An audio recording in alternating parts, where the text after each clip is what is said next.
추미애 대 윤석열, 윤석열 대 추미애. 이 힘센 장관과 예측불허 파이터가 만나면 과연 어떻게 될까요? 조국 전 장관이 떠나면서 더 센 사람이 온다 예언하지 않았겠습니까? 지금 서초동에선 전운이 감돌고 있다고 합니다. 먼저 영상으로 보시겠습니다.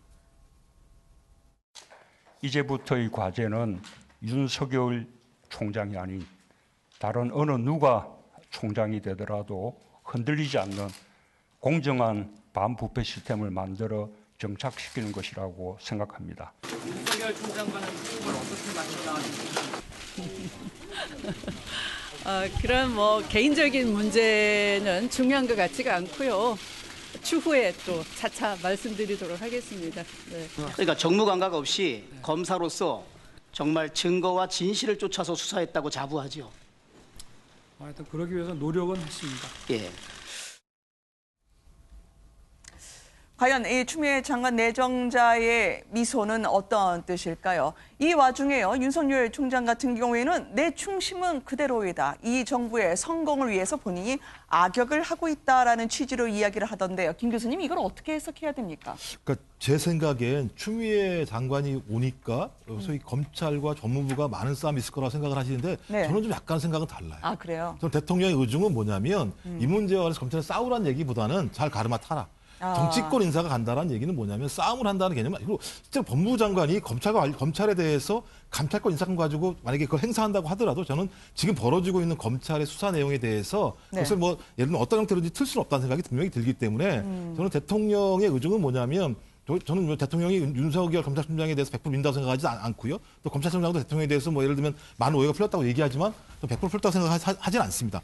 하지만 이 상황과 관련해서 더 이상 예를 들면 앞으로 더 검찰과 청와대가 대립하는 모습이나 법무부가 네. 법무부와 검찰이 대립하는 모습을 보이는 건 정권 차원에서 좋지 않기 때문에 추미애라고 하는 당대표를 하셨고 오선에 이런 아주 무게감 있는 장관을 법무부 장관이 보내서 네. 이 사태에 대한 매듭을 지어내고 핵심은 검찰 수사의 내용에 있는 것이 아니라 소위 실제적으로 국회에 있다고 보는 거예요. 국회에서 지금 벌어지고 있는 검찰 개혁과 관련된 다양한 입법 과정을 갖다가 빨리 통과시키지 않는다면 저는 법무부와 검찰에서 보여주고 있는 이런 서로의 갈등 관계 구조들을 해결할 수 있는 구조적, 제도적 방법들이 없기 때문에 저는 네. 그것들을 잘 가르마 탈 수 있는 분으로서 추미애 임명자를 보내거나 생각이 들기 때문에 저는 이건 대통령이 보내고 있는 하나의 예를 들면 이 문제를 풀어나갈 수 있는 하나의 중요한 해결의 실타래 첫 시작이라고 좀 봐요. 그러면 김 교수님께 하나 더 여쭙고 싶어요. 왜냐하면 장관 내정자, 당대표까지 했던 그리고 추다르코라고 불렸던 엄청난 추진력의 추미애 의원이 지명이 되고 나서 윤석열 총장 사람에겐 충성하지 않는다고 했는데 대통령에 대한 충심 그리고 본인의 악역 이런 게 간접 전원으로 보도가 나왔거든요. 이 타이밍과 이 메시지의 의미는 뭘까요? 일단 검찰총장 같은 경우도 지금 상당히 부담을 많이 느끼겠죠. 왜냐하면 네. 지금까지 예를 들면 본인이 했던 행위 자체가 본인은 예를 들면 원칙을 가지고 성역 없이 수사하겠다고 얘기를 했었지만 많은 부분들의 주변에서 나오는 내용은 뭐냐면 검찰이 청와대의 칼끝을 겨눠서 네. 소위 검찰에 지금까지 가지고 있었던 기소권을 소위 상당 부분 와해시켜내고 검경 수사권 조정을 통해서 검찰 힘을 빼려고 하는 것이 아니냐. 그것을 네. 막기 위해서 지금 검찰이 이런 수사를 하고 있는 것이 아닌가라고 하는 소위 상당히 중요한 자기 국민적 비판의 여론들이 분명히 있는 측면이 있는 거고요. 네. 또 하나는 지금 수사의 깎그 자체가 제가 볼 때는 실제적으로 청와대에 있었던 소위 정권 핵심들한테 다 겨눠져 있는 상황입니다. 근데 이런 상황으로 계속 가게 된다면 저는 어떤 형태로 가든 상관없이 이 문제와 관련해서 검찰이 상처를 갈 수밖에 없다고 봐요. 저 그렇다면 그런 측면에서 본인이 하는 의중 자체가 전혀 예를 들면 지금 네. 시중에 나오고 있는 야당에서 나오고 있는 생각과는 다른 측면이라는 얘기에 대한 정무적인 메시지를 보냈다는 생각이 들기 때문에 저는 윤석열 검찰총장이 과거에 얘기했던 것처럼 정무감각이 없다라는 얘기는 사실이 아닌 것 같아요. 저는 상당히 정무감각이 있는 것 같고요. 저는 아주 적절한 타이밍에 검찰에서 수사하고 있는 내용에 대해서 나름대로 일정하게는 자기의 지금 수사 과정 자체가 정권이 생각하고 있는 방식이 아니라고 하는 사실들을 갖다가 간접적으로 외적으로 저는 전달했다고 봐요. 네, 워낙 이제 내년 2월에 검찰 인사가 예정돼 있기 때문에 그동안에 한동훈 대검 반부패 강력부장 일명 윤석열 라인에 대한 수족 자르기가 있지 않을까라는 예상을 했었거든요. 어떻게 보세요, 변호사님?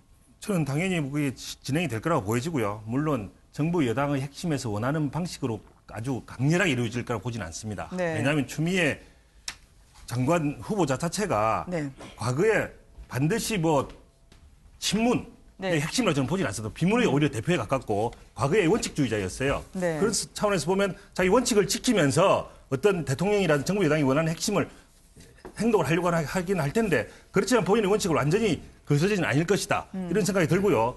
왜냐하면 이분 자체가 그 노무현 대통령 탄핵에 찬성한 분이에요. 네. 그래서 나름대로 어떤 원칙을 지키면서 뭐 그래도 어쨌든 여당 대표를 했기 때문에 네. 여당의 입장을 가져가면서 뭐 그렇지만 어떤 신문을 그대로 중성지만을 따르는 진영의 논리만 따르는 그렇게 형식으로 하지는 않을 것이다. 저는 이런 생각이 듭니다. 그런 차원에서 본다면 대통령이 처음부터 왜 추미애 장관 후보자를 왜 장관으로 후보자 지명하지 않았는가? 그렇게 어쩔 수 없는 전 선택이었다고 봅니다. 지금 조국 사태를 지나면서 윤석열 총장을 네.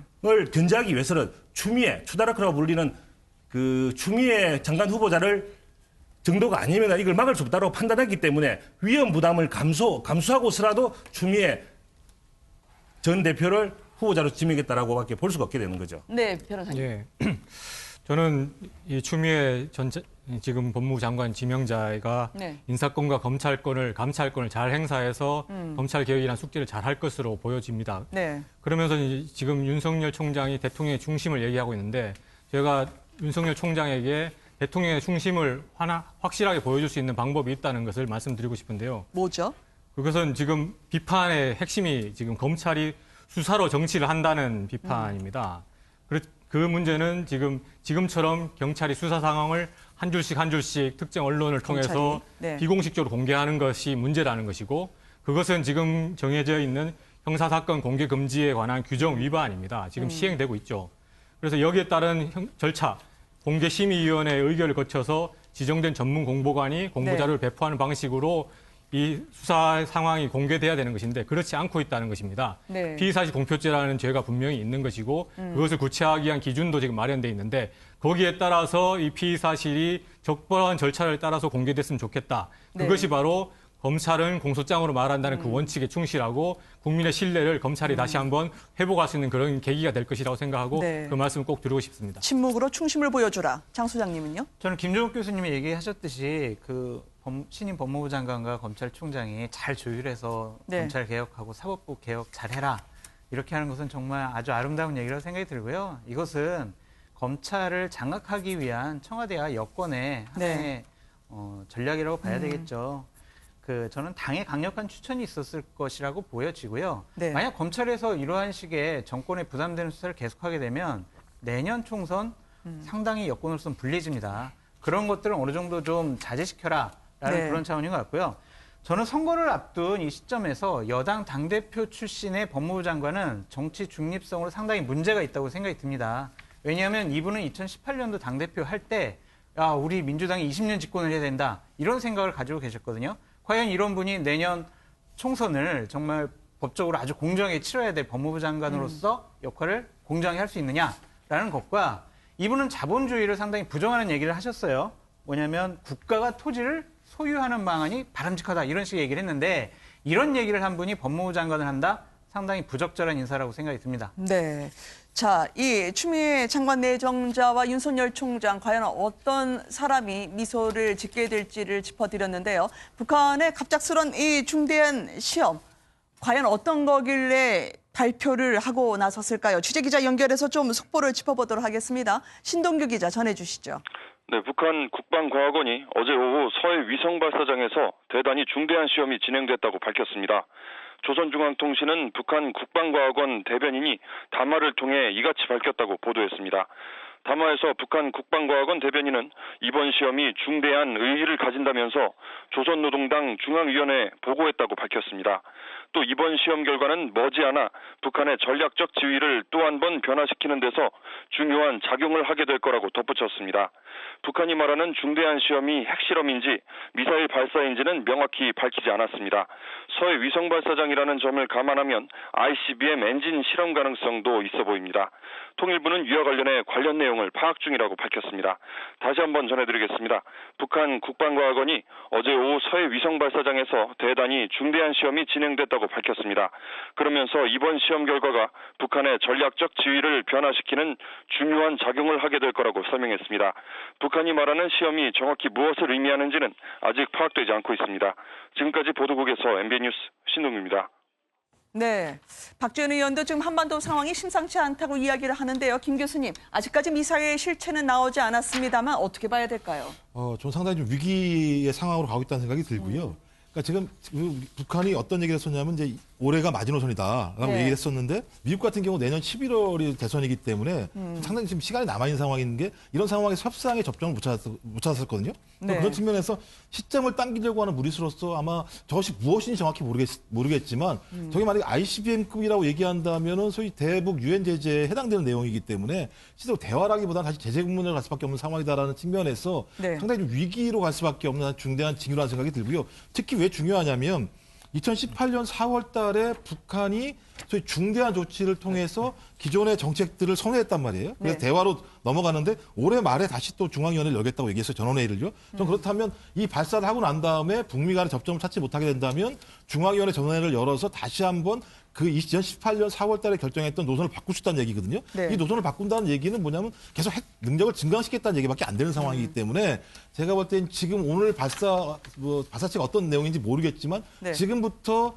소위 중앙위를 열 때까지의 과정에서 북미 간의 일정한 접점을 찾아서 모멘텀을 만들어내지 못하게 된다면 제가 볼 때는 과거 같은 상황으로 돌아갈 수도 있는 상당히 좀 중대한 상황에 처해 있다. 저는 이렇게 판단을 해야 될 것 같아요. 네, 알겠습니다. 참 이건 계속 지켜봐야 될 문제일 것 맞습니다. 같네요.